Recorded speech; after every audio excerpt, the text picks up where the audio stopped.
ABC Podcast, Materia Oscura, José Manuel Nieves. Olas monstruosas. Hola a todos, bienvenidos una semana más a Materia Oscura, vuestro rincón para la ciencia aquí en ABC. Soy José Manuel Nieves y hoy creo que será mejor ponernos el chaleco salvavidas porque nos vamos a ir mar adentro, a un lugar donde la física y las matemáticas se juntan, se encuentran para regalarnos pues el más genuino de los miedos. A ver, imaginaros por un momento que estáis en un barco, en medio del océano. Es de noche, el mar está agitado, sí, pero dentro de lo normal. Las olas golpean en casco, con un ritmo predecible, una y otra vez, y de repente, sin previo aviso, sin que el viento haya cambiado, sin que haya un terremoto, nada. De repente, una pared de agua negra, vertical y gigantesca, 3 veces más alta que todo lo que os rodea, se alza frente a vosotros. ¡Qué miedo!, ¿verdad? Pues durante siglos los marineros han estado hablando de estas olas asesinas o olas vagabundas en las tabernas de los puertos. Y durante siglos los científicos les han estado diciendo que eso era imposible, que habían bebido demasiado ron, que las matemáticas que rigen la formación de las olas no permiten tales monstruosidades. Bueno, pues resulta que los marineros tenían razón. Y hoy sabemos que el océano es un lugar bastante más peligroso y extraño de lo que creíamos. Hoy vamos a hablar de una de esas olas, de la ola más extrema jamás registrada.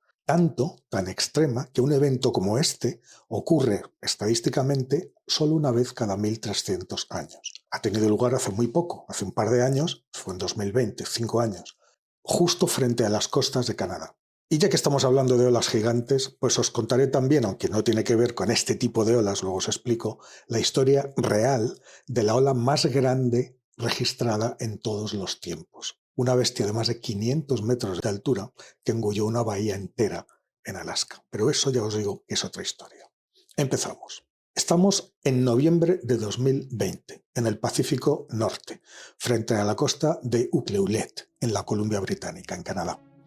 Es una zona de aguas frías y agitadas y también, afortunadamente, vigilada constantemente las 24 horas del día por boyas científicas. Pues bien, una de esas boyas, propiedad de Marine Labs, flotaba tranquilamente, subiendo y bajando al ritmo del mar, de fondo, con olas de unos 5 o 6 metros. Grandes, sí, pero nada del otro mundo para esa zona. Y de repente, los sensores de la boya se volvieron locos. En cuestión de segundos, la boya fue impulsada hacia el cielo por una masa de agua brutal. Cuando los científicos, dirigidos por un físico que se llama Johannes Gremich, de la Universidad de Victoria, revisaron los datos, no daban crédito a lo que estaban viendo. La boya había registrado una ola de 17,6 metros de altura. Para que os hagáis una idea, es como un edificio de 5 o 6 plantas que aparece de la nada en medio de una calle de casas bajas. Sí, ya sé lo que estáis pensando, que 17 metros, que es mucho, pero que hemos visto las más grandes, no sé, en Nazaré, donde hacen surf, o en tormentas tropicales. Y es verdad, pero que es que aquí está la clave del misterio. Lo que ha hecho que este evento en concreto sea tan especial, tanto que se ha publicado en una revista científica de mucho prestigio, Scientific Reports, lo que ha hecho que este evento haya dado después la vuelta al mundo y que haya sido la comidilla de todos los oceanógrafos del planeta, es la inusual naturaleza de esta ola que ha ocupado páginas y páginas en muchísimos medios de comunicación, entre ellos en el propio ABC. ¿Y por qué esa ola fue tan especial? Pues porque el tamaño no lo es todo. Y aunque cueste creerlo, lo que realmente importa es la proporción. Me explico. En oceanografía, para que una ola se considere vagabunda o solitaria, tiene que ser como mínimo el doble de alta que las olas que la rodean. Es decir, si el mar tiene olas de 3 metros y aparece de repente una de 7, eso es una ola vagabunda. Pero lo de Canadá fue mucho más que eso. Fue una anomalía estadística absoluta, porque las olas de alrededor medían unos 6 metros y la ola en cuestión, la de Ucluelet, medía casi 18, es decir, era 3 veces más alta que sus vecinas, no el doble, 3 veces más alta. Por eso, proporcionalmente, es la ola más extrema que jamás se ha medido por una máquina, por una boya, por los sensores de los oceanógrafos. Los expertos calculan que un evento así, con esa diferencia de tamaño tan brutal con respecto al entorno, solo debería de ocurrir una vez cada 1300 años. Y hemos tenido la inmensa suerte de tener una boya justo en el lugar indicado, en el momento justo para verlo. ¿Cómo surgen esas olas monstruosas? Pues hasta hace muy poco, y hablo de los años 90, la ciencia oficial directamente negaba la existencia de estos muros de agua. Se usaba un modelo matemático, la llamada curva de Gauss, que predecía que una ola de 30 metros era tan improbable que no debería de ocurrir ni en 10.000 años. Pero todo eso cambió el 1 de enero de 1995, año nuevo. En el Mar del Norte, frente a las costas de Noruega, se encuentra la plataforma petrolífera Draupner, y esa tarde de Año Nuevo, un láser que apuntaba al mar registró algo que hizo palidecer a los ingenieros. Una ola de 25,6 metros. Se la conoce como la ola Draupner por la plataforma, en un mar donde el promedio era de 12 metros. Es decir, esa ola en concreto era el doble, más del doble, de las olas que tenía alrededor. Esa fue la prueba definitiva de que las olas solitarias existían y de que las leyendas eran reales. Desde ese mismo instante, los científicos intentan comprender cómo se forman. Y aquí es donde el estudio reciente sobre la ola de Canadá del que estamos hablando, la que os mencionaba antes, arroja una luz nueva y hace una aportación muy importante. ¿Qué dice el nuevo estudio? A ver, existen dos teorías principales para estudiar y para explicar la existencia de estas olas monstruosas. Y quiero que las visualicéis bien, porque esto es algo curioso. La primera teoría es la del robo de energía, técnicamente conocida como la inestabilidad modulacional. Imaginaros un tren de olas, una detrás de otras, viajando por el mar. Según esta teoría, debido a los efectos no lineales complejos, una ola empieza a robarle energía a la ola que tiene delante y a la que tiene detrás. Es decir, engorda a costa de sus vecinas de delante y de detrás, que se van haciendo cada vez más pequeñas hasta que se convierte en una ola gigante inestable y que termina colapsando. Pero el estudio de Scientific Reports sobre esta ola de la que estamos hablando sugiere que allí, en la ola de Ucluelet, sucedió otra cosa, algo más simple, pero igual de aterrador, una superposición lineal. Imaginad esta vez que lanzáis dos piedras a un estanque. Se forman círculos de ondas. En algunos puntos, las ondas de una piedra se cruzan con las de la otra.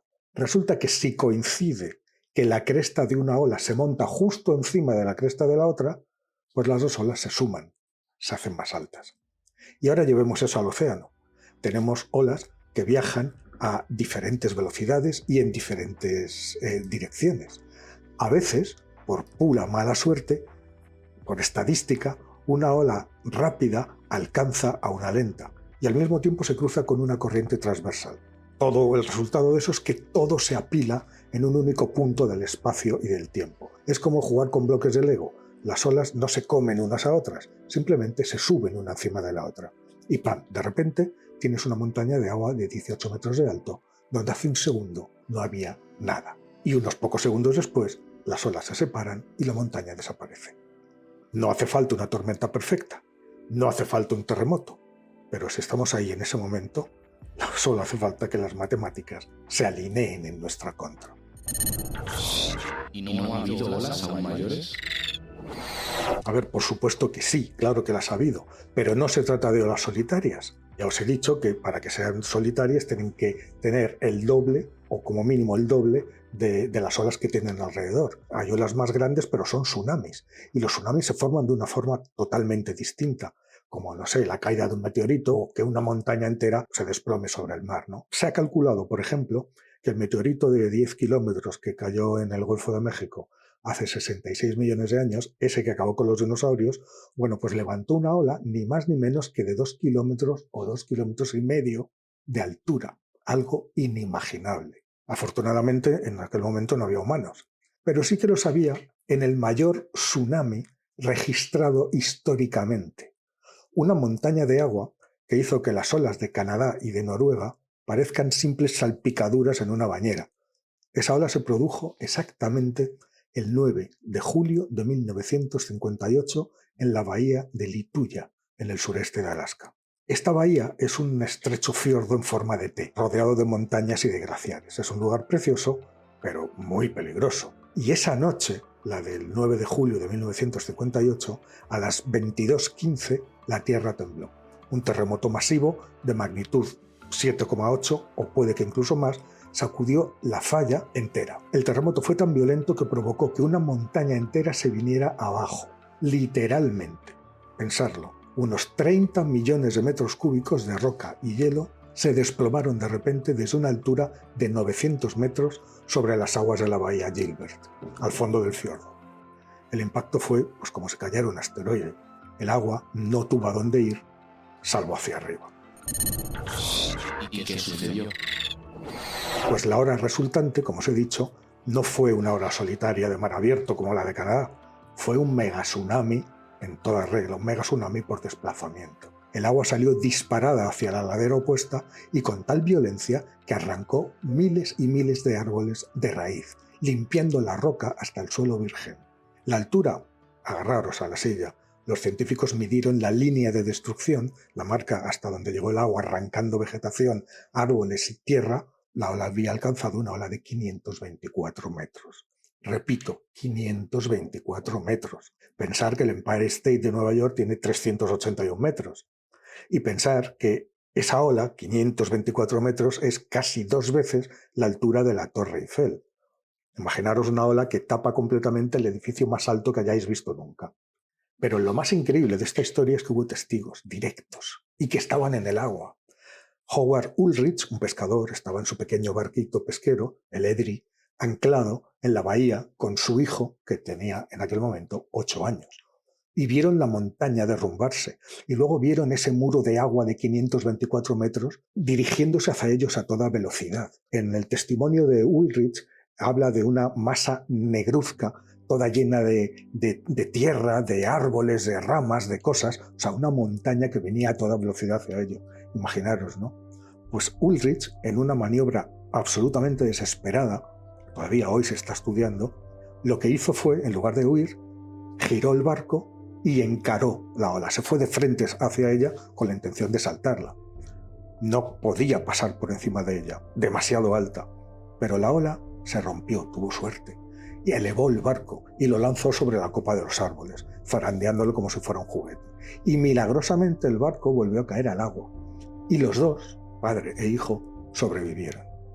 Probablemente son los únicos seres humanos que han surfeado un tsunami de medio kilómetro de alto y han vivido para contarlo. ¿Y qué nos enseñan estos eventos?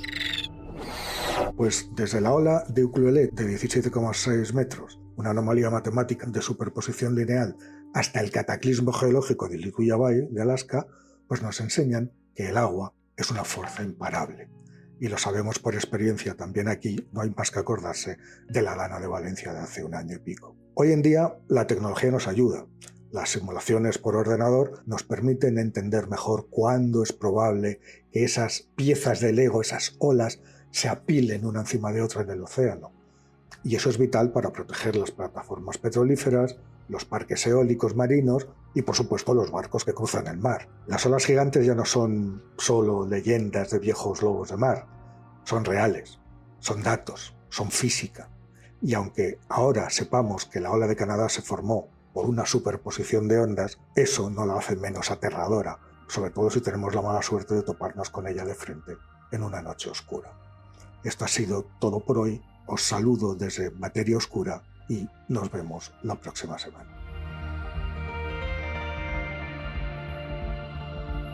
Muchas gracias por escuchar. Todos los episodios de Materia Oscura con José Manuel Nieves están disponibles en la web del periódico, abc.es y en las plataformas de audio.